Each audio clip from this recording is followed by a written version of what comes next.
Et on finit par créer une petite pépinière dans la capitale, Antananarive.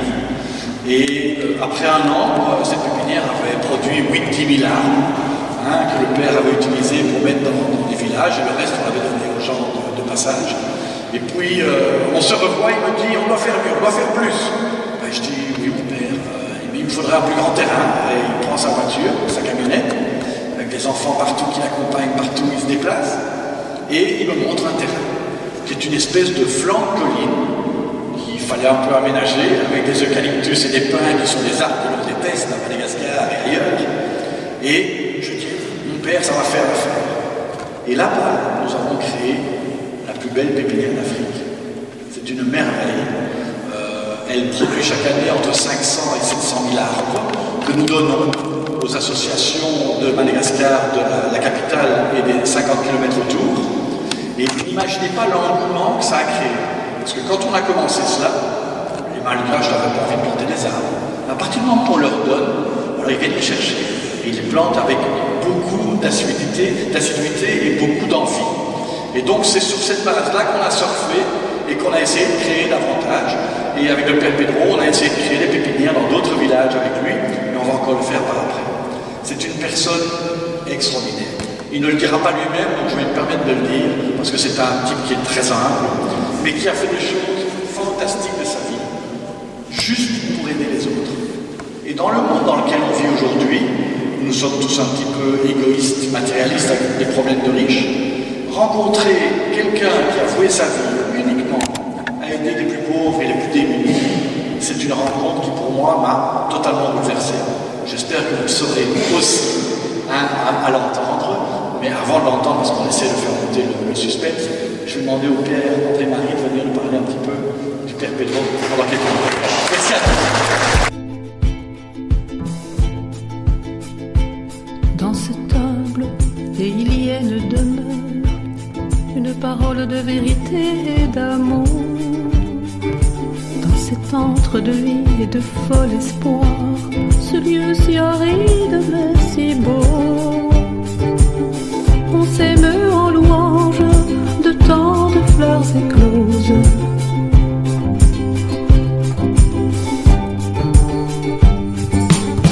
Une parole, un geste, une douceur, où se lève une intense chaleur. Un jeu du don et de la foi qui étonne. Au cœur du combat de l'angoisse, on se rit d'une telle innocence, pourtant si belle. À l'ombre de l'espérance, bercée d'un amour intense, l'âme apaisée enfin accorde un doux repos, une lumière, une grande joie. Des rires d'enfants devant l'inaccessible, tout devient possible. Plénitude, extase, richesse du cœur. L'amour d'un noble serviteur. L'amour d'un noble serviteur. Par le miracle poussé, console, protège et construit une œuvre rêvée divine. Ouvre ton cœur à la beauté, à la plénitude de la grâce. Reconnais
là-bas des enfants priaient, ils étaient tous assis en lotus, les bras ouverts, les yeux fermés. Je disais que j'avais passé un moment extraordinaire. Il m'a répondu, c'est pas la mentalité malgache. Et bien 20 ans après, quand on assiste à la messe, on voit 10 000 personnes se recueillir dans le silence, mettre la main gauche sur leur cœur et se plonger à l'énergie divine. Je n'ai jamais vu, je ne vois plus, je n'ai jamais deviné un moment aussi intense de bonté, d'amour, de bienveillance, de tendresse. Je voudrais que Thérèse, elle est là, vienne lire une ou deux pages de ce livre que je consacre au Père Pédro, que je te consacre à toi. Je célébrerai un baptême le dimanche et à la fin du baptême, les gens s'en vont. Et deux petits garçons restent près de moi au moment où j'ai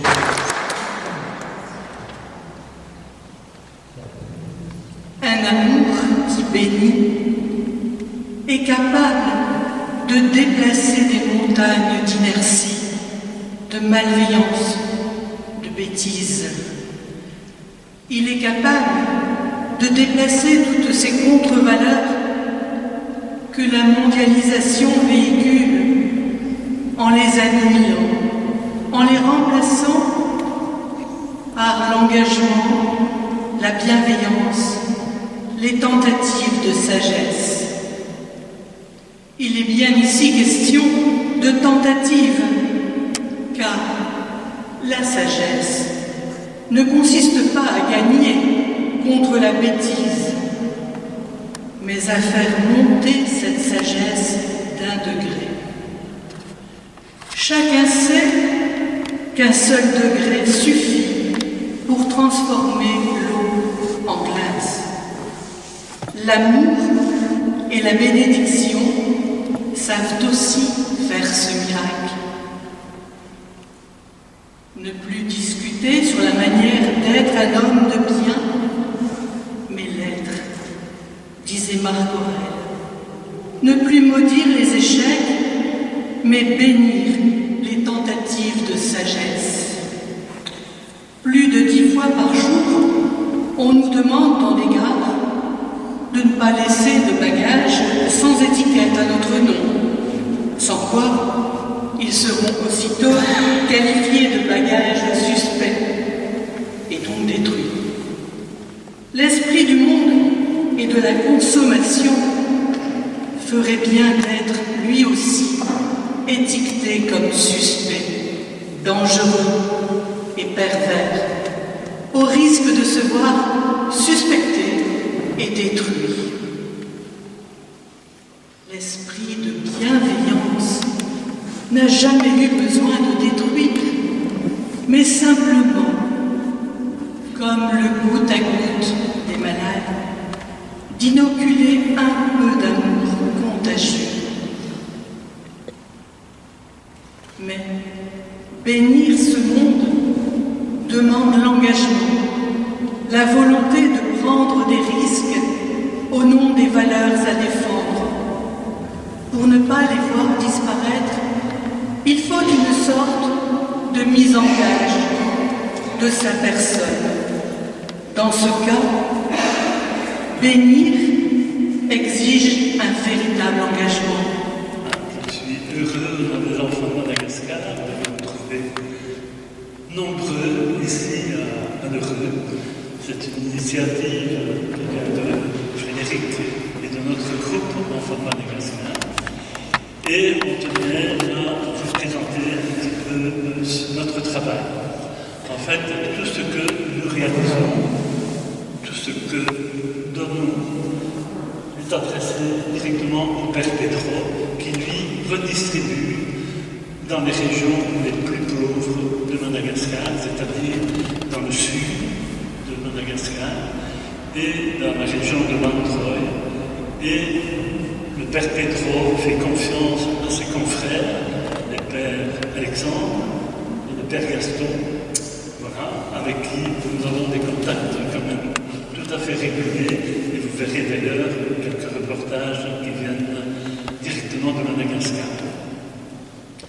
Je veux Mais je voudrais quand même insister sur une petite chose, c'est que personne ne sait encore, pratiquement personne, chaque année en France, on distribue la médaille du prix international, non, le prix humanitaire, le Grand Prix humanitaire de France 2023. Et cette année-ci, il est accordé également au père Pedro, en même temps qu'à Jean-Claude Janada. Je ne sais pas si vous le connaissez. Voilà. C'est Jean-Claude Janada qui m'a renseigné. Je tenais à féliciter quand même le père Pedro. Bravo!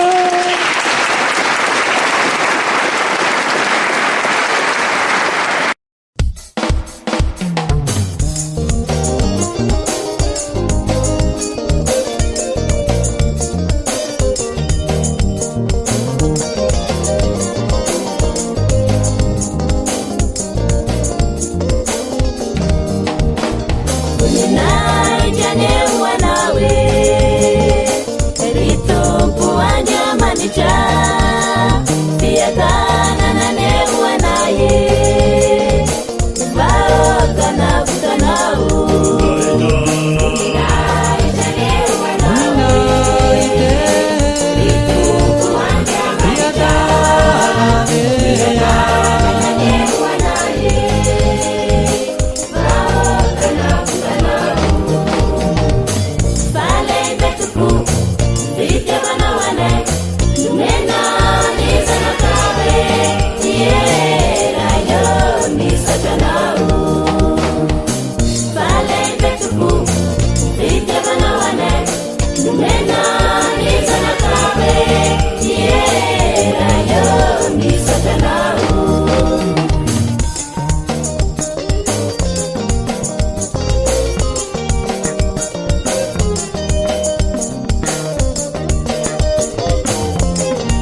Hapo kama niriti anga boy. Hapo kama niriti anga. Pakala masuk. Mas sasa warawa na reu. Hapo marmar. Marmar gila. Iri na tujuannya. Mas sabi apa? Setelah tidak masa yang mana? Ni fatlu.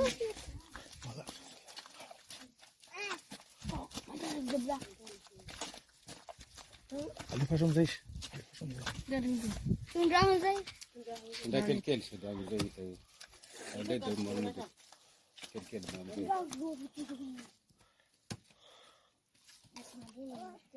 Alif ada kel apa aja?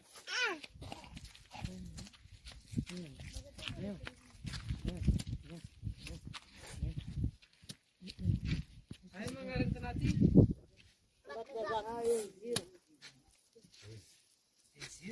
Ziri. Batunda zaka zai. Ambat mazaka. Tuh ada kuna babi. Itu kuna mende tibisi. Mata kurang babi, mende bikita. Mupero ni. Mupero.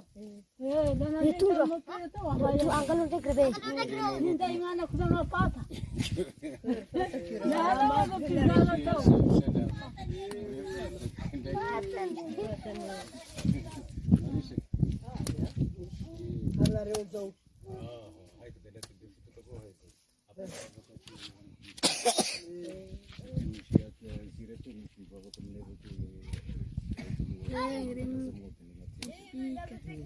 Burai. Tik mana kurang apa tadi? Mana apa mupere?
Salakau famatahutse, Salakau rawende, Salakau famatahutse te hud.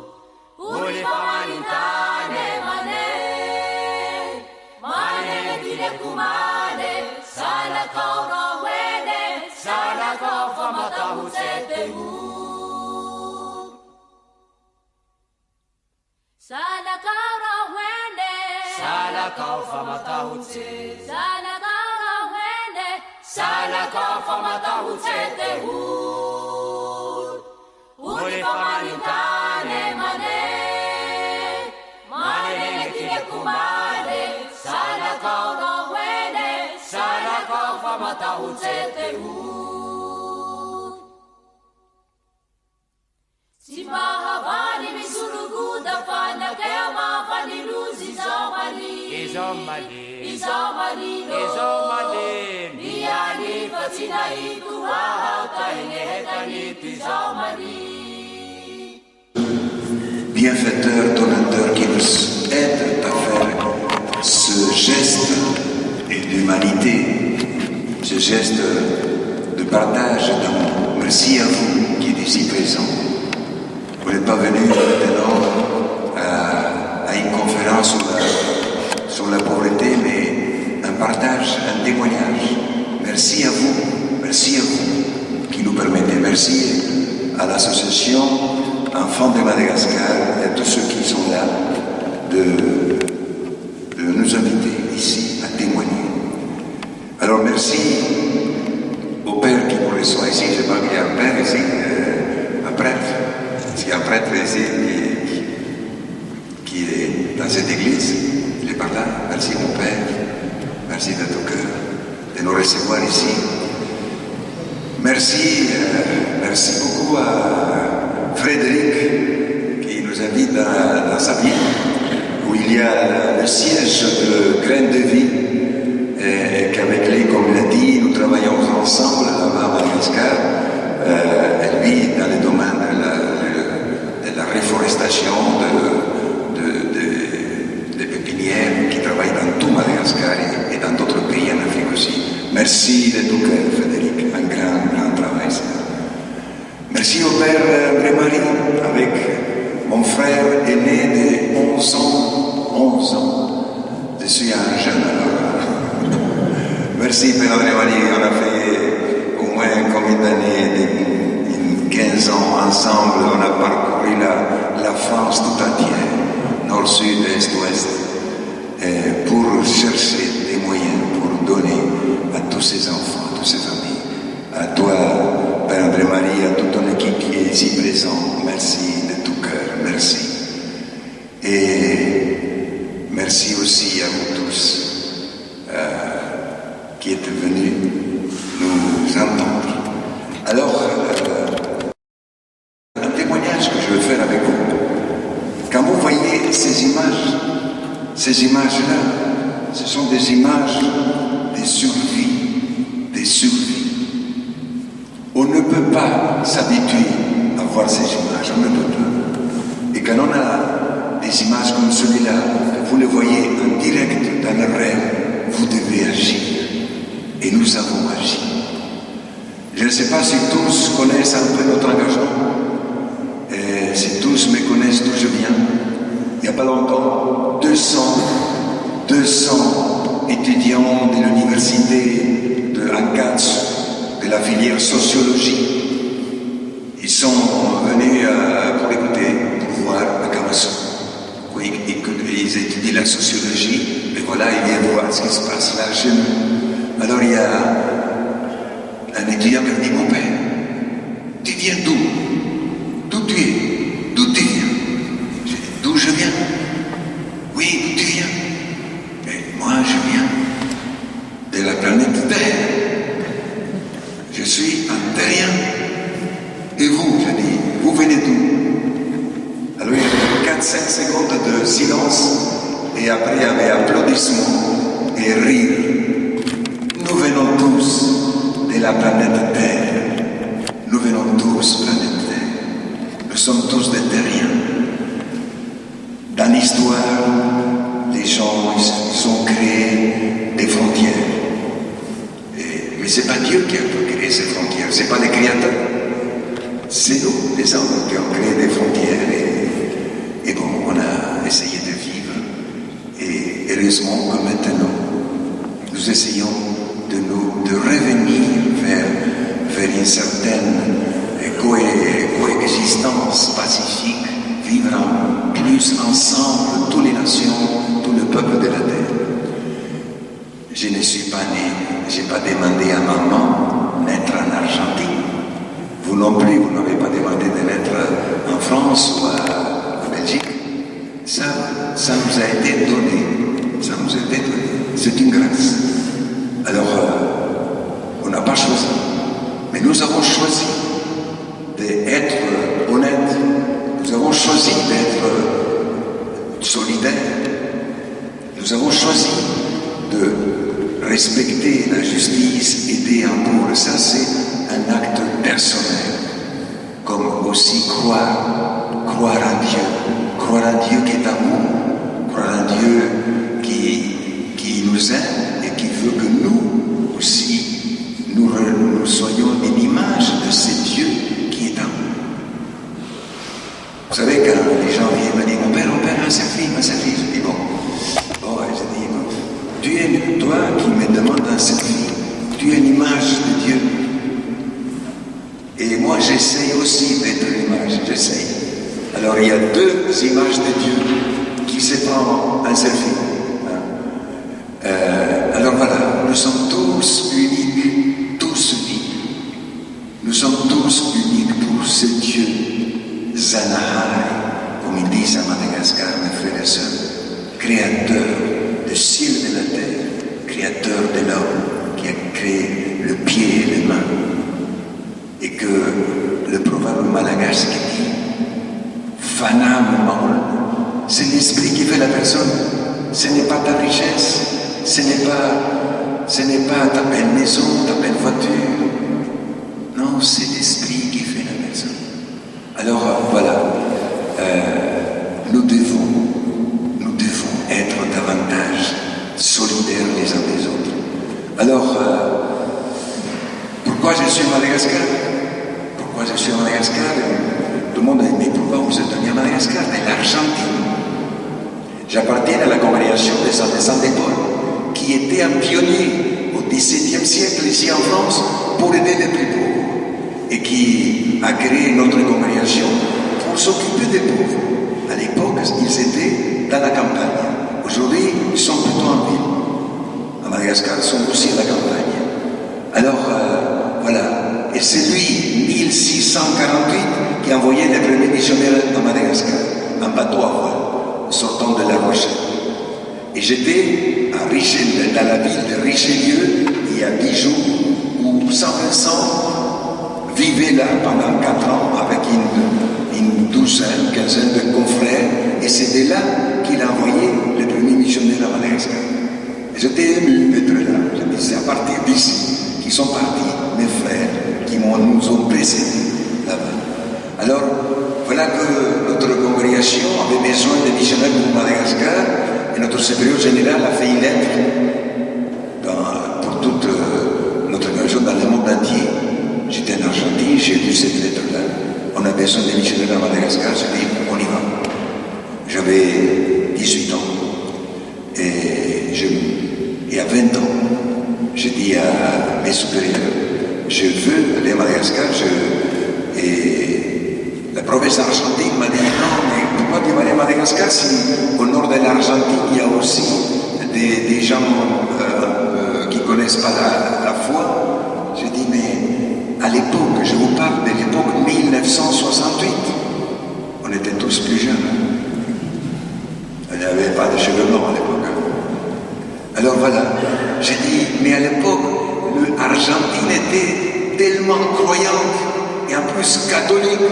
J'ai dit, ben, mes frères ici se chargeront d'aller aider ses frères dans les nord. Mais j'ai dit, j'irai à Madagascar à donner un coup de main là-bas. Et quand j'ai quitté l'Argentine, 1968, le siècle passé, eh bien, c'est en bateau que je suis parti. J'ai dit, souvent c'était l'Ancien Testament. Parce qu'à partir en bateau, l'avion c'était rare. Rare c'était l'avion. Et j'ai pleuré. Quand je voyais mon père, ma mère, mes 6 sœurs, mon frère, mes centaines d'amis qui sont venus me dire au revoir, j'ai pleuré. Mon corps pleurait. Et quand je voyais plus l'Argentine à l'horizon, je dis adios Argentina tierra mía. Au revoir Argentine ma terre. Et dans mon cœur, dans mon esprit, j'étais heureux d'aller porter un message d'amour à un peuple que je ne connaissais pas encore. Eh bien, c'est vrai, le billet que j'avais, c'était un billet d'aller, pas de retour. Quand vous allez à Madagascar aujourd'hui, vous allez à un billet aller-retour. Partout où on a aujourd'hui, c'est toujours un billet c'était un billet aller sans retour. Je pensais que je ne viendrais plus jamais en Argentine.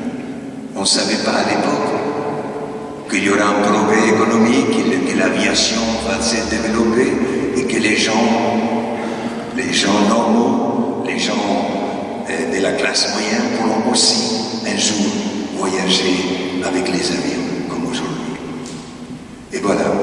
Et quand j'arrive à Madagascar, je ne peux pas vous raconter toute la vie, sinon nous restons jusqu'à demain matin. J'ai passé 68, 70, je suis passé à Slovénie, la terre de mon père et de ma mère. Slovénie, un petit pays de 2 millions d'habitants. Et quand j'ai vu cette terre de mes parents, j'étais heureux. C'était derrière le rideau de fer. C'était encore Tito qui était là, au pouvoir. Et c'était vraiment, la terre est super. La Slovénie est aussi belle que la Suisse, mais pas aussi connue. Pas non plus autant d'argent.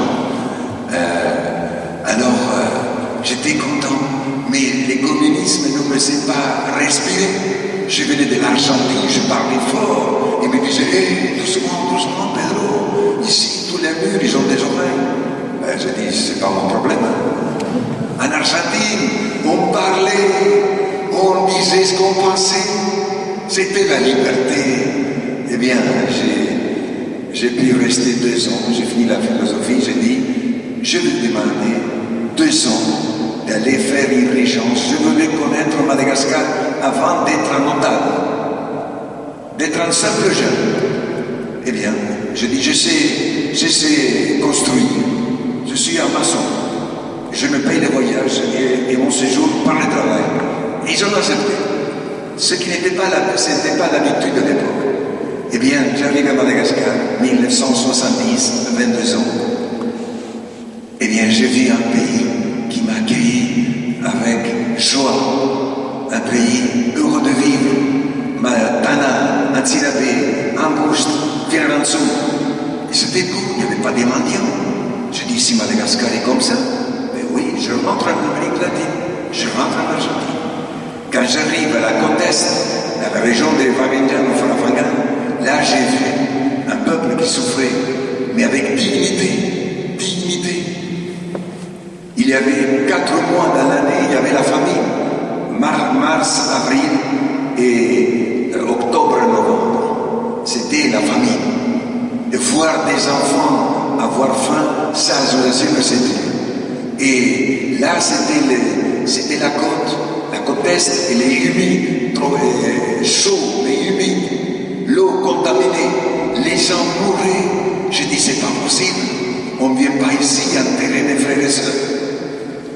Eh bien, ces 2 ans que j'ai passé là, comme jeune, et quand j'ai travaillé avec mes frères malagasy, ils me prenaient la bêche, ou la truelle, ils disent non, les blancs ne travaillent pas ici.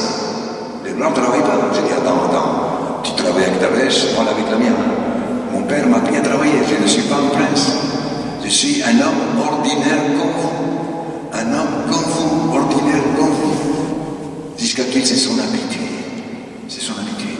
Alors à l'époque, à 22 ans, ils ont vu, quelquefois j'avais un ballon dans la mission et les gens, je pensais que personne me regardait. Tout le monde me regardait. Tout le monde qu'est-ce qu'il fait? Alors ils ont vu que je tirais pas, j'ai joué pas mal le foot là contre le mur. ils sont venus m'inviter si je voulais faire partie de l'équipe de la ville, de Wangenjan. J'ai dit, mes frères, enchanté, enchanté. Alors, courir de midi à 2 heures, c'était l'entraînement tous les jours. Midi à 2 heures, sous le tropique. Mais bon, il faut le faire. Alors, quelquefois, je disais, mais où est le but de l'adversaire si je ne fais pas un but contre mon équipe? Mais c'était armes égales. Et quand on faisait un but, on se sautait les uns sur les autres pour fêter le but.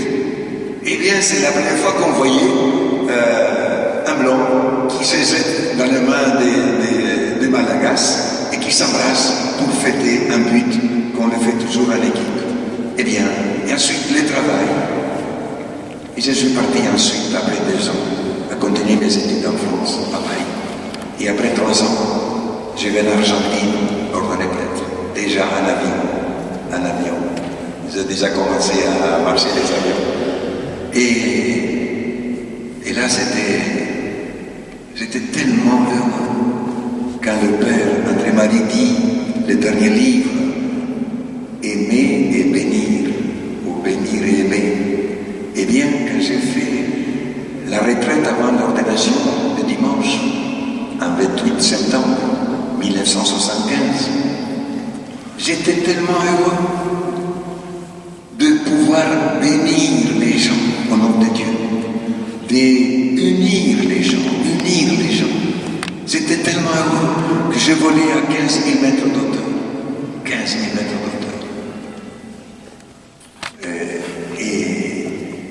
Et je disais, quelle grâce, quelle grâce.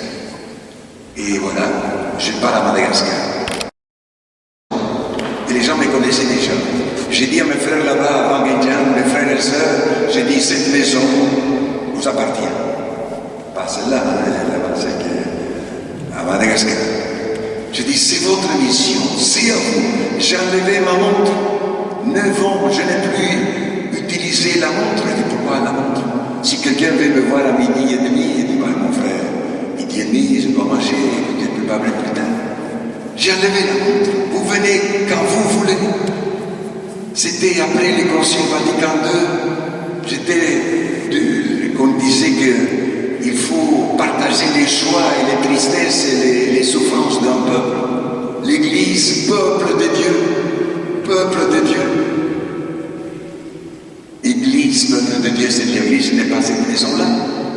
En voyant le Père André-Marie qui parlait ici, j'ai regardé un peu ce mur, ces colonnes-là. J'ai dit, combien de gens prient ici le dimanche? Je ne sais pas s'il y a autant de gens comme nous ici maintenant. Hein? Sûrement pas. En tout cas, à Rochefort, il y a 3 jours, 4 jours, un père aussi m'amène et me dit, tu vas prêcher dans cette église-là. C'était immense. Je dis, arrête, je vais prendre la photo de cette église-là. Eh bien, il y avait 45 personnes qui sont venues. Alors, et dimanche, je dis, combien de gens qui prient ici? Il dit, quand c'est beaucoup, 70. J'ai dit, ces grands bâtiments, ces grandes églises qui étaient l'honneur dans les siècles passés de tout un peuple, de toute une région, qu'aujourd'hui, c'est vide. C'est vide. Alors, chers amis, qui s'est endormi? L'Église, le prêtre, l'évêque, qui? Tous. Surtout nous, les prêtres. Quand nous pensions que nous étions des seigneurs et qu'aujourd'hui, nous ne sommes que des serviteurs. Parce que dans l'Église, comme dans l'État, le pouvoir c'est pour servir et seulement servir. Seulement servir. Voilà, c'est ça l'Évangile. C'est ça l'Évangile. Et voilà, je voulais vivre cela. Et, chers amis, 15 000 mètres. Après 15 ans, j'ai commencé à descendre. Chaque année, j'ai descendu 1000 mètres. 14 000, 13 000, 12 000. 11 000, 10 000, 9 000, 8 000, 7 000, 6 000. Ça passe vite en année, quand je le vis. Mais quand c'est le vivre en année, c'est un peu moins vite. Eh bien, 5 000, 4 000, 3 000, 2 000, 1000. Et après, j'ai touché terre. J'ai touché terre. J'ai dit, je parle. Je parle presque. J'avais 7 genres des parasites différents dans mon estomac. J'ai toujours dit que mon estomac était plutôt un zoo qu'un ventre d'être humain. Et je n'avais pas tous les parasites en même temps, je suis mort. Alors j'ai dit, je veux partir, je ne peux plus rien faire. À l'époque, nous avons eu un gouvernement marxiste qui disait que tout va bien.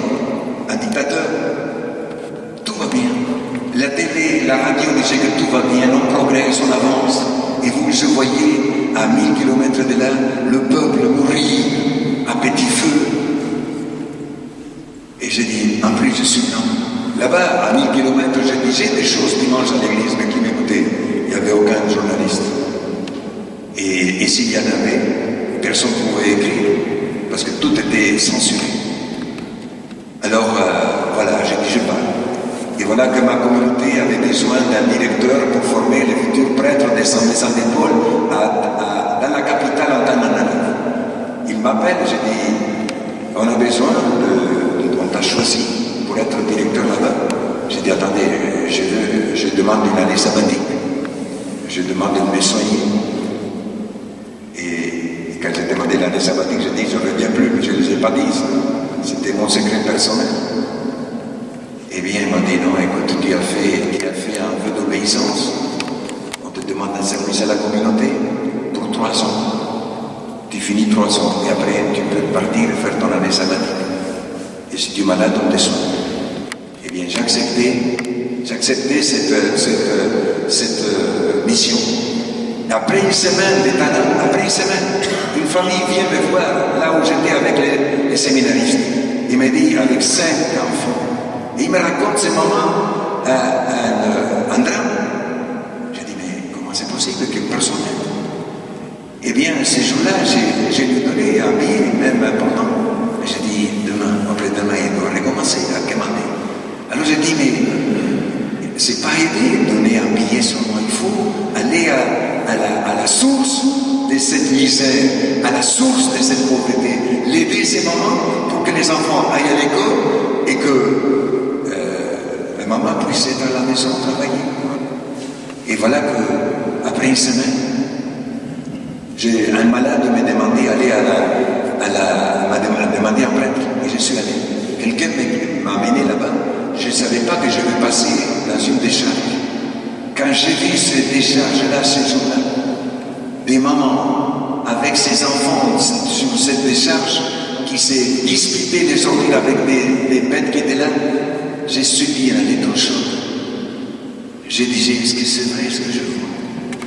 Et cette soirée-là, je ne pouvais pas dormir. Je me suis à minuit, je me suis mis à genoux sur mon lit, j'ai levé la main, j'ai dit, Dieu, aide-moi à faire quelque chose pour ces enfants. Sans être connu, sans avoir de l'argent. Et là, demain, je suis allé les voir à la décharge. Et ils m'ont dit, Blanc, Lazare, qu'est-ce que tu veux? Je dis, parlez avec eux. Mais parle. Non, je ne dis pas debout ici, au milieu de la rue. Mais tu vas entrer dans cette case-là, une case d'1 mètre 30 de hauteur. J'ai dit, si tu entres, j'entre ça. Et je suis entré, on est entré à 4 pattes. Et j'ai dit, il y a un comité, oui. Tu peux les appeler, oui.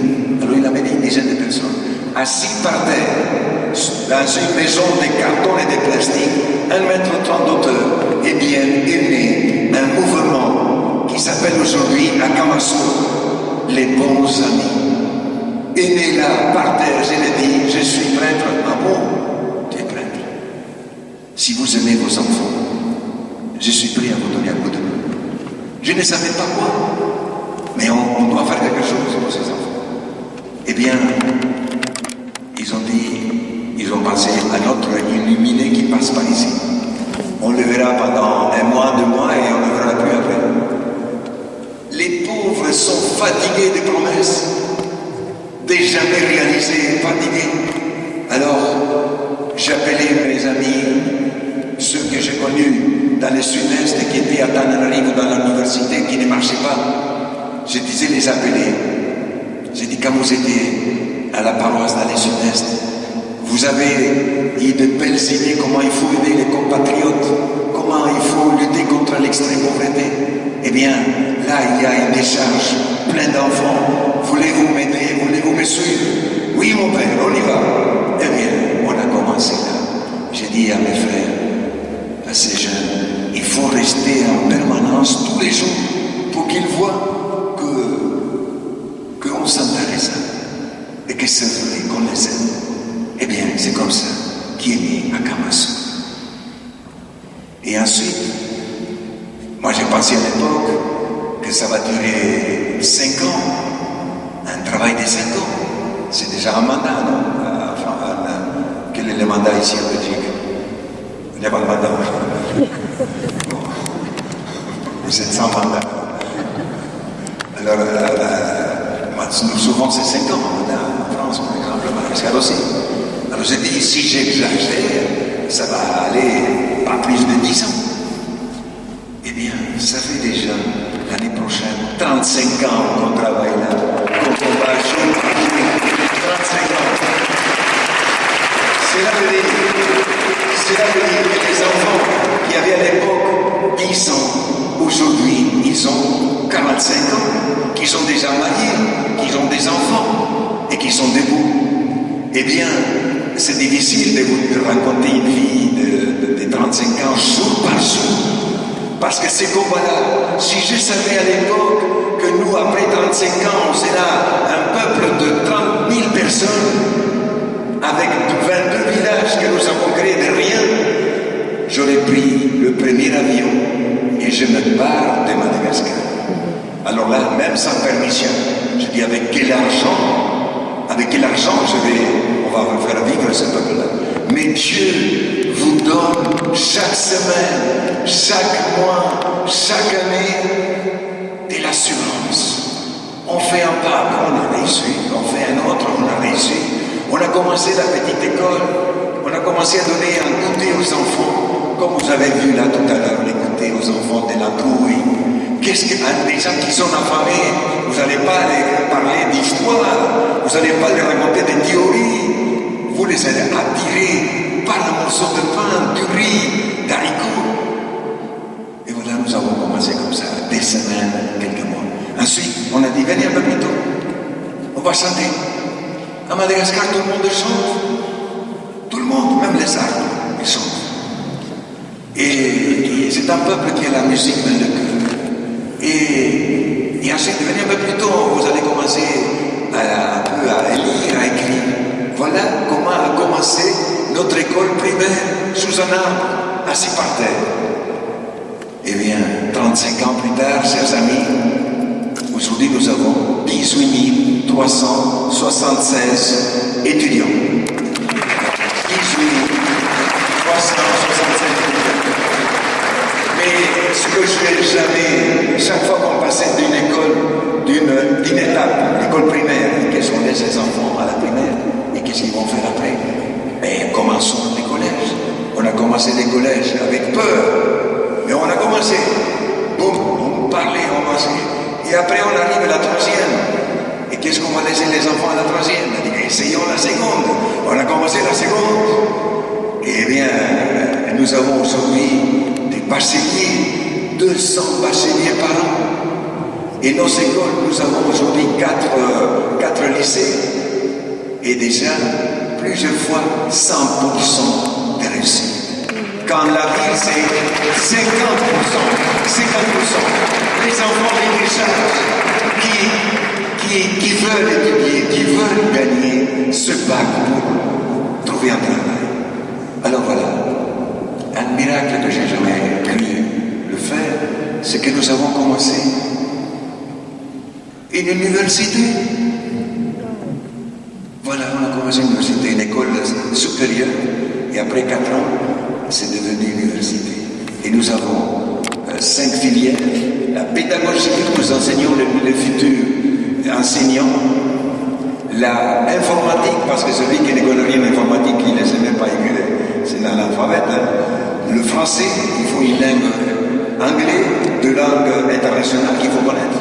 Et paramédical, ça veut dire on forme les sages-femmes et les infirmiers qui peuvent aller dans tout Madagascar.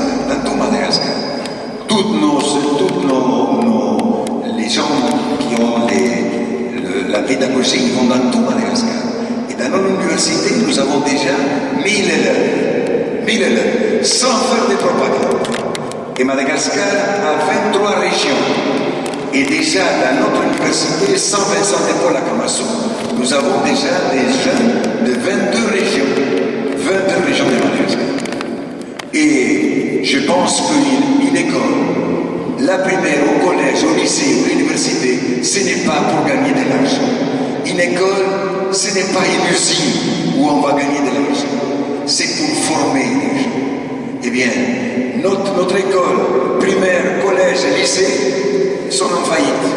Et c'est pour cela que nous, avec l'argent qu'on trouve partout, mais on aide ces écoliers et nos professeurs, les instituteurs, les entreprises à le payer. L'État aussi nous aide. Nous avons aujourd'hui 700 professeurs et instituteurs et institutrices. 700. Donc 450, c'est l'État qui nous paye. Nous avons encore 250 que nous payons nous-mêmes. Alors, nous continuons, mais nous faisons nous-mêmes nos écoles. Et septembre dernier, dans l'école de Angelant, une après-midi à 3h, vient la directrice de l'école d'Angelant, après-midi mon père. Là, il y a une cinquantaine de mamans, des mamans qui font un sitting. Ils sont assis devant mon bureau, ils ne veulent pas partir. Je dis, viens nous m'aider. Je les ai dit que les classes sont pleines, 60 élèves par classe. C'est pas mal, hein? 60 par classe. Un nombre catholique, hein? Pour nous là-bas, hein? Alors, et je vais là-bas. Je vais avec la directrice, je vois ces mamans, il se lève, il dit, mon père, comment que mon enfant va pas aller à l'école? Comment mon enfant ne pourra pas s'instruire? Pourquoi mon enfant ne... Mais vous voyez, c'est plein. Oui, mais je veux que mon enfant vive mieux que moi. Et l'autre maman qui parle aussi, et l'autre qui parle aussi, et l'autre qui parle. Je dis ensuite à la directrice, Madame Emma, recevez tous ces enfants. Recevez tous. On va vider tous les magasins. On va vider toutes les maisons qu'il y a de meubles, mais on va mettre ces enfants. Eh bien, nous avons, je voudrais savoir si vous êtes dans l'équipe des Guinness. C'est le record des choses. Je ne sais pas si vous connaissez une école primaire seulement, primaire, sans collège et lycée, primaire. 4076 élèves. 4076 élèves dans une seule endroit. Chine n'a pas une école de 4000 élèves. Seulement la primaire. Et quand ça sort l'après-midi à 4 heures, ils vont à la maison. Si je suis dans la rue, ça vient de partout comme des fourmis. Mon père. Ils sortent, ils rient. Mais je vois comme ça, je ne sais pas qui regarder, mais je touche les mains comme ça. Et je dis, ces enfants, comme ces enfants de la douille, c'est patrimoine de notre terre. C'est nous tous qui nous sommes les responsables des enfants de notre terre. Nous ne sommes pas responsables des petits robots qu'on fait aujourd'hui, surtout au Japon, où le peuple vieillit très vite. Et ils ont fait des robots à l'image humaine, avec des voix humaines, pour dire qu'est-ce que vous voulez? Un peu d'eau. Non, nos enfants, c'est eux le patrimoine de notre terre. C'est pas seulement les pyramides et toutes ces pierres, des anciens pierres. Ils sont en valeur, mais pas les patrimoines. Les patrimoines vivants de notre terre, ce sont les enfants de notre terre, de n'importe quel pays. Eh bien, quand vous voyez, je pense que Madagascar, c'est un des pays les plus jeunes de la terre. Excusez-moi, je m'enflamme, le père ne sera pas content. Alors, chers amis, quand vous voyez ces enfants, on ne peut pas se taire. La vie n'appartient pas à un régime. Ce n'est pas leur avoir. L'être humain, ça vient de Dieu. C'est pour cela, quand j'ai commencé cette œuvre, ce travail à la décharge, je n'ai pas demandé aucune permission, ni à mon supérieur, ni à l'évêque, ni au ministre de la population, ni au Premier ministre, ni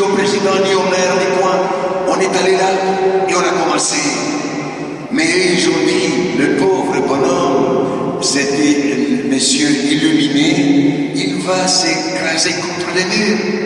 Et s'il ne s'écrasera pas contre le mur, c'est son manchon qui s'occuperont de lui, de le décourager. Ils vont le voler, ils vont le ramener en bateau, en pirogue, en scooter, encore, en charrette, en bicyclette. Ils vont l'amener dans tous ces... Mais je suis toujours là, debout avec la force de là-haut du ciel. Je ne sais même pas comment je suis resté 50 ans à Madagascar, je ne sais pas. Mais je demande souvent à Dieu, dans la petite chapelle que j'ai dans ma maison. Je dis Dieu, quand je suis dans ma cour là, je dis Seigneur, est-ce que tu veux que je reste ici encore? Est-ce que je dois rester encore ici? Et bien tout d'un coup, de partout surgissent des enfants, mais par la main.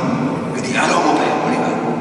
Alors c'est comme une réponse de Dieu, reste encore là. Avant que, comme il dit, un jour peut me dire aussi dégage, je sais pas.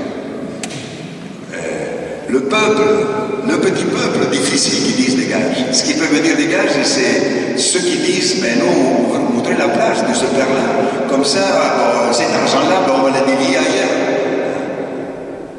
Mais Dieu ne permettra pas. Le peuple ne le permettra pas. Un jour, il y a quelqu'un, vous savez que nous étions attaqués 3 fois avec arme Kalachnikov. La dernière fois, il y a 5 ans.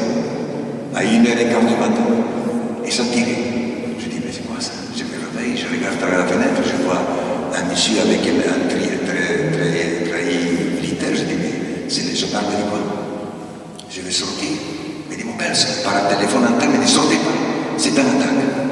Nous avons appelé, ensuite nous avons appelé tous nos villages aux alentours, par téléphone.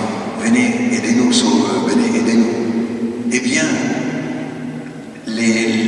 à 2h moins quart, 2500 personnes sont venues avec des bâtons, avec des marteaux, avec des balais, avec des pierres, avec d'entorses, des cris, des venaient partout des cris.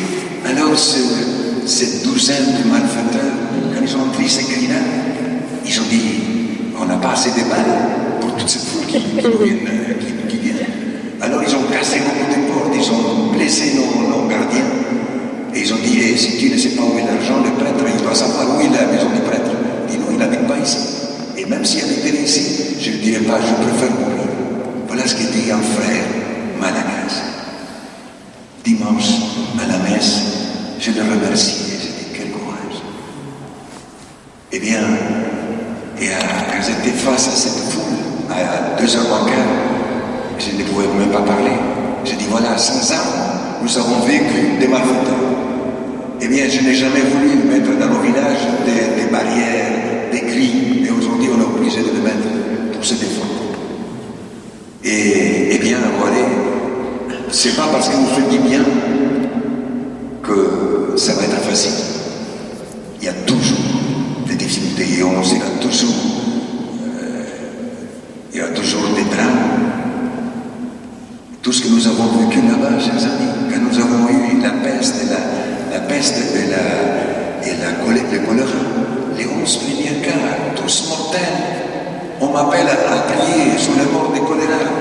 Je suis allé, mais j'avais la trouille, j'avais peur, mais je suis allé. Et aucun de mon équipe n'est pas parti, nous sommes tous restés ensemble. Et ça nous a unis, ça nous a unis. Le premier village qu'on vient de finir, 158 maisons dans la colline de Malandinassou, a brûlé dans une nuit. Un vieillard qui est sorti la nuit parce qu'il n'avait rien à manger, pour demander à notre copain, donne-moi à manger quelque chose. La poussée dans sa maison, l'a tombé, il y avait beaucoup de plastique, le plastique est monté vers le haut, les flammes, le toit était en jaune, ça a commencé à brûler, la colline, il y avait du vent, 158 maisons brûlées dans un seul lieu. Quand nous avons à peine une semaine fini ce village. Ce soir-là, j'avais les panneaux, c'était un samedi soir. Le dimanche matin, il vient à 6h, il dit, mon père, le village a brûlé. Je dis, c'est pas vrai, oui. Il y a des morts, non, des blessés, oui. Je suis parti tout de suite là-haut. Dommage qu'il n'y avait aucune caméra. Une caméra cachée, quand la fumée. Quand je monte là dans la colline, les gens venaient de partout, abattus, tristes. Et voilà, je dis, Esprit Saint, aide-moi à dire quelque chose, aide-moi à soulever ce moment difficile. C'était dimanche, après un long silence. J'ai dit, mes frères, c'est dimanche, jour du Seigneur, chantons. On a chanté un chant un peu dynamique. Et à la fin, j'ai dit, chers frères, qu'est-ce qu'on va faire? On va rester triste, on recommence à construire. Ils disent, on commence à applaudir. J'ai dit, commencez à nettoyer. Je vais dans la ville, je vais parler à la presse, à la radio, parce que tout a brûlé, tout. Toutes les habits, toutes les couvertures, les matelas, tout. Eh bien, les gens des Tana nous ont aidés. Alors voilà, combien de drames que nous avons vécu ensemble. C'est pas si nous, tout ce que nous avons fait, nous ne l'avons pas fait pour dire voilà que nous sommes forts. Non, on était obligé de le faire. On est obligé de faire notre dispensaire, une maternité. Malagasy a accouché. C'était à 60 km, le premier village d'Akamasu en Toulousana. Il y a maman qui va accoucher, je l'ai emmené à Fiauna, à 10 km ou 5 km de Toulousana. Je vais là, j'arrive à l'hôpital, j'ai amené maman qui va accoucher, je pense qu'il y a la maternité. Allez plus loin, allez plus bas. J'arrive plus bas. Et après, j'arrive à une maison. C'était tellement noir. Je dis, mais c'est où la maternité? C'est là. J'ai dit, cette maman, il va accoucher là. Dans cet endroit si obscur, si noir, il n'y avait rien là. J'ai dit, c'est pas vrai. Si un jour, nous ferons un jour une maternité, elle sera belle. Il y aura beaucoup de lumière, et elle sera belle. Eh bien, nous avons aujourd'hui 4 maternités. 4 maternités. Et une maternité qui est à 900 km des Tana, où les mamans mouraient. Aujourd'hui, dans ces 800 km, pour arriver là, nous-mêmes, nous avons fait 25 km de route, nous-mêmes, parce qu'il n'y avait pas de route. Eh bien, là aussi, la maman accouche dans une belle apitafa. Avec là, il y a un prêtre qui nous aide aussi, Père Yanis, Père Slovène. Eh bien, là aussi, les mamans ne meurent plus quand ils accouchent. Voilà, chers amis, c'est un combat de tous les jours, même jusqu'aujourd'hui. C'est tout ça que je vous dis quand vous me demandez quel âge avez-vous. J'ai 41 ans. 41 ans. Je vous dis, mais votre barbe blanche, c'est bizarre. Et oui, qu'est-ce que vous voulez? J'avais 41 ans quand j'ai commencé à Kamasu. Je n'ai pas vu passer le temps. Le temps n'existe plus pour moi. Il n'y a qu'un seul, c'est que le présent. Et qu'il faut s'occuper de ses enfants aujourd'hui, maintenant. Là, vous avez vu une fille qui s'appelle Lance. Elle avait 7 ans. Un dimanche, un samedi, je préparais ma lecture de dimanche. Alors j'avais mon pantalon, j'étais assis, mon pantalon comme ça. Vous ne voyez pas, je ne peux pas soulever mon pied plus haut. Il a vu mon pied un peu blanc, un peu comme les yogourts. Et il m'a dit, mon père, mon père, qu'est-ce qu'il y a? Mon père, parle, qu'est-ce qu'il y a? Qu'est-ce qui lui arrive? Je dis, mais on dirait que tu es blanc. Mais il m'a dit ça en malgache. Wacha vazaya no, wacha vazaya no. Et ce dimanche, je dis à l'église, toute l'église arrive, parce qu'à malgache c'est plus rigolo. Wacha n'a pas dit tu es un blanc. Il est né à Kamasu. Et il ne pouvait pas dire que je suis un blanc. Mais quand il a vu mes pieds si blancs comme des yogourts, on dirait que tu es un blanc, on dirait pas que tu es un blanc. Voilà. À Kamasu, nous avons dépassé la race, nous avons dépassé l'origine. Je n'ai jamais dit que je suis malgache. Je ne suis pas malgache. Parce que je ne peux pas me approprier de quelque chose qui ne m'appartient pas. Mais si mes frères là-bas me disent, tu es un de chez nous, tu fais partie de notre famille, je dis merci, merci, merci. Mais je ne veux pas dire que je suis mariage. Ces lieux de détresse, d'extrême pauvreté, est devenu aujourd'hui un lieu de rassemblement des gens du monde entier. Je ne sais pas combien parmi vous étaient là à Madagascar déjà, dans la messe d'Akamasu. Qui lève la main, ceux qui étaient là, s'il vous plaît. Pas mal, pas mal. Je vois Anne et Daniel. Je vous ai dit qui c'est cet homme-là, qui c'est cette dame à côté. Ben, c'est Anne et Daniel. Bravo, merci. Dans cette messe, il vient tous les dimanches des touristes. Je les ai jamais invités. Mais il y a un guide de Trouta et Lonely Planet qui dit si vous êtes un dimanche à Tana, ne ratez pas la messe d'Akamasu. Ben, il est bien catholique, c'est Ruta. Il fait un peu de catéchisme. Alors les gens viennent. Et je vous assure que beaucoup pleurent. Notre messe dure 3 heures. Et quand, après la fin de la messe, je regarde, je dis, mais vous êtes toujours là? Ben, je dis, ça fait 3 heures qu'on est compris ici. Mais il dit, mon père, on n'a pas vu passer le temps. Et ils ont dit, si les messes en France, peut-être qu'en Belgique aussi, là, mais je dis pour la France, j'ai dit en Belgique, je ne veux pas avoir des ennemis ici. Si en France les messes sont plus joyeuses, on revient dans la messe. On revient. Et un jour, après la messe, j'ai salué les gens devant l'église. Un monsieur, un Français, qui vient, il me secoue. J'étais encore avec les amis de Bref. Il me secoue par les épaules. Je dis, mais qu'est-ce qu'il va me faire? Il faut que je me défende. Je dis, ouais, mon père, il dit, je suis un athée. Un athée. Mais je ne suis plus le même. Après avoir prié là, je ne suis plus le même maintenant. Ben, j'ai dit, mon frère, arrange-toi avec celui qui est là-haut, pas avec moi. Arrange-toi avec celui qui est là-haut, pas avec moi. Une autre fois aussi, il m'a passé coué comme ça. Alors j'ai dit, vous savez, un athée français, c'est des bonnes souches. Hein? Ce n'est pas comme un athée italien qui fait baptiser ses enfants en première communion. Hein? Un athée français, c'est des bonnes souches. Quand il ne les croit pas, il ne les croit pas. Alors, quand lui, il est secoué, ça veut dire qu'il y a quelque chose qui tient. Alors, je ne peux pas m'habituer à parler à ces 10 000 personnes qui sont là. Je demande à l'Esprit Saint. Aide-moi, parce que je dois parler en langue malagasy. Je dis, aide-moi pour que, au moins une parole ou deux, puisse entrer dans le cœur des personnes qui l'écoutent. Eh bien, il y a le silence. Il y a un silence. Et je dis, cette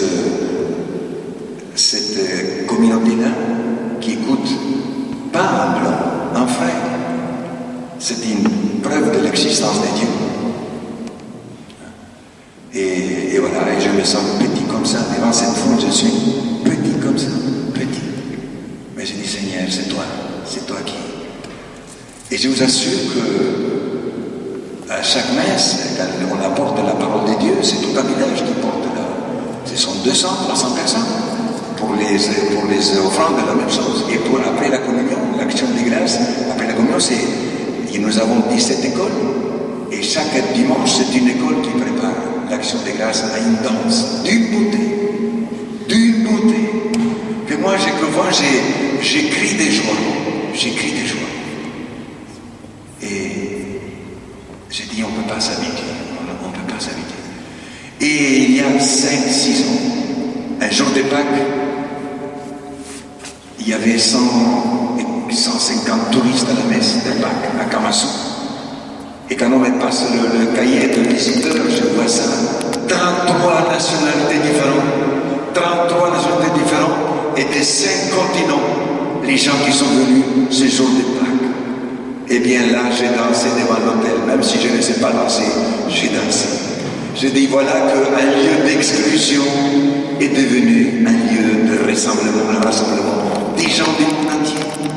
Avant, nous avions que des mousses qui nous visitaient, des mouches.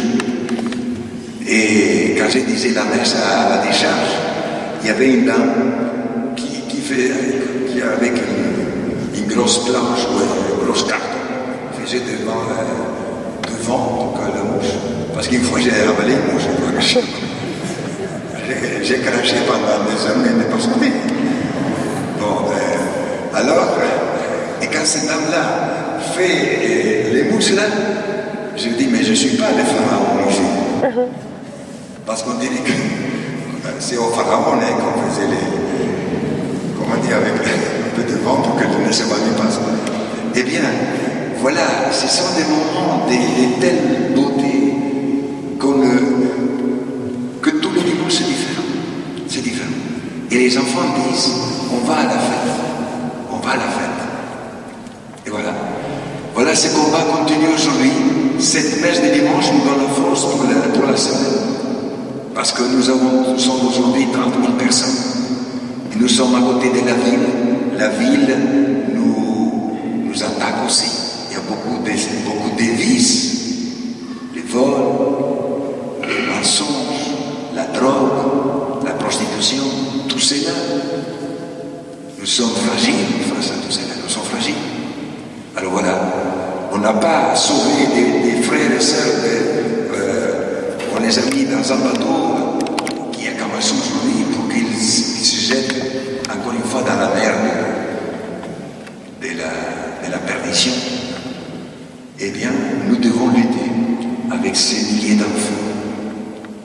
Et nous devons continuer avec leur pain. Et nous devons donner du travail à 3000 personnes à Camaçon. Tous les semaines, 3000 personnes reçoivent pas un salaire, une aide pour qu'ils ne volent pas, une aide. Et cette aide-là, il peut au moins manger du riz. Et quand il faut soigner, nous avons une caisse commune à Camaçon. Tout le monde cotise un peu. Mais nous participons aussi, après, ils participent aussi. Et quand je sors de la rue, pendant toute la journée, j'entends combien de dizaines de fois, mon père, donne-moi travail. Plus jamais, donne-moi de l'argent. Donne-moi travail. Et là où je mets l'œil, je trouve. Ils peuvent manger. Mais là-bas aussi, je vois le travail partout. Et à la fin de la semaine, il faut donner à toutes ces personnes-là ce qu'ils méritent. C'est pas une paie. C'est pas un salaire. Parce que quelqu'un qui travaille pour 1,5 €, 2 € par jour, c'est pas un salaire. Et les femmes de la carrière, nous avons 2 carrières. Nous avons entamé une colline de granit avec des marteaux et des machettes. Le père André-Marie nous a envoyé souvent des marteaux, des machettes. Eh bien, aujourd'hui nous avons fait 2 grands tours, dont un de ce tour de la carrière, nous l'appelons cathédrale. Parce que les cathédrales en Europe sortent de terre. À Camaçon, elles s'incrustent dans la terre, mais pas dans la terre, dans les granits. Combien de femmes, des milliers de femmes, ils ont porté sur leur tête des milliers, voire des millions de tonnes de granit vers le haut. Et avec quel courage pour gagner 1 €, 2 € par jour. Pour ces femmes, qu'il faut dire des dames, qui écrivent avec majuscule, j'irai jusqu'au bout du monde. Demandez justice. Demandez justice. Ils savent travailler. Et pour ces femmes, j'irai jusqu'au bout du monde. Le peuple, et nous sommes devenus une référence, sans vouloir. Je n'ai jamais employé le mot réussite. Je n'ai jamais dit que nous sommes modèles pour personne. Parce que nous devons lutter nous-mêmes. Nous devons lutter nous-mêmes. Et si les autres voient des choses qui sont bien, bien. Sois fiable, disent à Malagas. Sois fiable. Tout ce qui est bien, c'est bon à apprendre. Et chaque pays a des choses qui sont bien. Le peuple malagasy a beaucoup de choses qui sont bien. Déjà la joie de vivre, l'entraide. Autrefois, c'était beaucoup plus fort. L'extrême pauvreté, c'est comme une prison que tu l'aimes dans l'esprit. Eh bien, nous, on retrouve cet esprit, on retrouve l'âme. Et des milliers de personnes se sont mis debout aujourd'hui. sont debout aujourd'hui par l'aide que nous avons reçue de toute l'Europe, Mais nous n'avons jamais accepté des aides qui nous attachent ou qui veulent nous enchaîner. Non. Nous donnons de notre vie là-bas. Nous là-bas, nous essayons de réfléchir aussi. Il faut qu'un homme aime, qu'un homme donne. Et dit Jésus que ta main gauche ne sache pas ce qui fait ta main droite. Quand on donne, c'est pour donner parce que nous devons partager. Je dis souvent parce que quand vous avez un poche plein d'euros, c'est lourd, c'est lourd. Quand vous dégagez un peu, mais vous êtes plus léger. Vous volez là, vous allez avec une telle allure. Et en plus, vous avez aidé des gens à se mettre debout. Vous avez aidé des enfants de l'androuille à aller à l'école. Parce que si on n'a rien mangé, on ne peut pas y aller à l'école. On ne peut pas s'y soigner. Mais il a vu, quand il est arrivé à Mazal, il a vu notre peuple, il a vu nos enfants et la joie de nos enfants.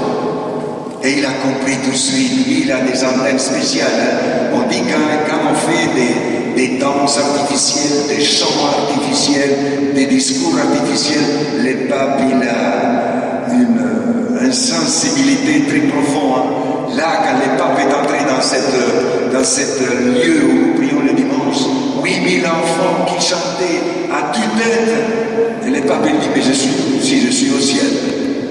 Et alors, le pape arrête en 30 secondes, il a tout compris. Je dis, ici c'est un peu différent. Alors il a arrêté, je me suis éloigné parce qu'il appelait ses collaborateurs. Je ne sais pas ce qu'il a dit. Seulement que, en sortant de cet endroit-là, nous devons aller encore à la carrière pour venir les ouvriers de la carrière. Ils me disent, le protocole du pape me dit, le pape a changé d'idée, il dit que vous devez aller dans sa papa mobile. Et le nonce apostolique qui était là, il a perdu son siège. Alors, j'ai dit au nonce apostolique, excusez-moi, je lui ai demandé, excusez-moi, vous n'êtes pas prendre votre place là. Il dit, quand le pape parle, il faut obéir. Alors c'était un bon nom, ça. Quand le pape parle, il faut obéir. Alors, je me suis assis, là où le nonce, comme un bon enfant de cœur, assis, je vois les gens qui crient, les papes qui est debout, qui saluent. Je dis, qu'est-ce que je fais ici, assis? Je me suis levé. Et on a commencé à crier. J'ai pris la main du pape et j'ai dit, c'est le pape des pauvres. C'est le pape des pauvres. Les gens hurlaient de joie. Et quand ils m'ont vu à côté du pape, ils ont redoublé de joie. Il me dit, le pape, il me dit, Pedro, mira l'alegría de la gente, mira l'alegría de los chicos. Regarde la joie des enfants, regarde la joie des gens qui sont là. J'ai dit, oui, son père, je le vois. On a fait un duo là, formidable. 2 kilomètres. Et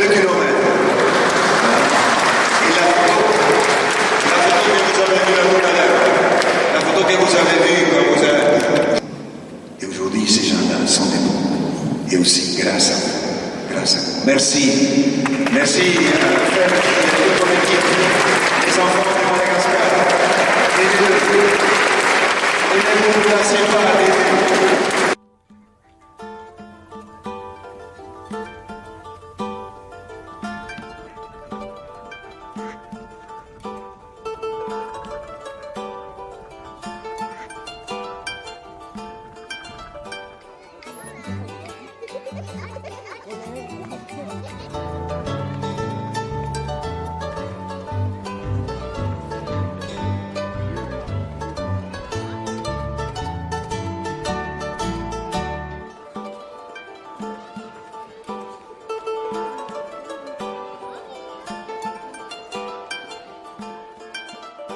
Vous avez ici 2 mères de famille assez jeunes, 30-31 ans, 2 mamans, une dont l'époux est mort, l'autre l'époux est disparu.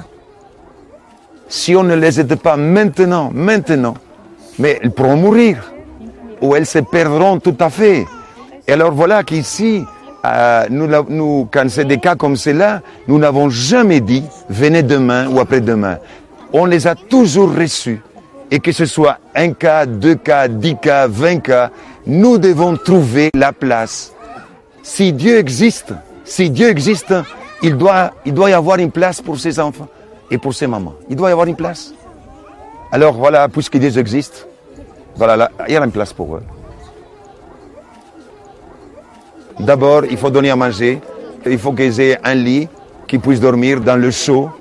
Et tout doucement, on verra avec elles qu'est-ce qu'on peut faire, ou elles resteront avec nous, ou elles voudront repartir dans leur famille, on verra bien.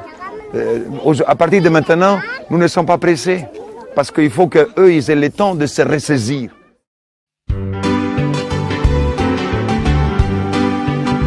Dis-moi, Pedro, ce qui te pousse à t'en donner, à tout donner. Et d'où te vient cette folie douce, rage de vivre d'un révolté? Pedro, le fou des bidonvilles, l'homme des petits oubliés, le Saint-Vincent, force tranquille, Pedro mon frère, l'insurgé. Akamasu, compte sur nous pour conquérir la liberté. Akamasu, peuple debout, tu m'as appris la dignité.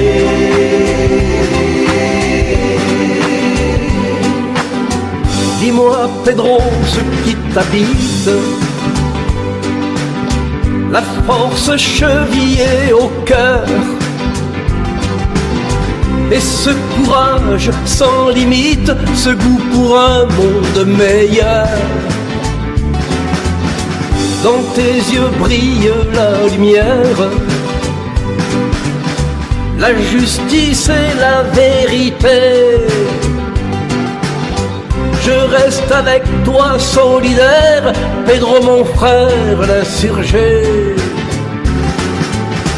Akamasu, compte sur nous pour conquérir la liberté.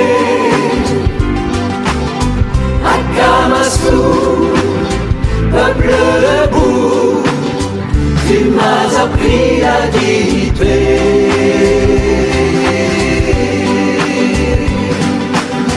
Ton nom, Pedro, nous interpelle, un cri pour notre humanité. Ton nom, Pedro, est un appel, un chant pour la fraternité. Ton nom est une référence dans ce monde désemparé. Une oasis de l'espérance, Pedro mon frère, l'insurgé. Akamasu, compte sur nous pour conquérir la liberté. Akamasu, peuple debout, tu m'as appris la dignité.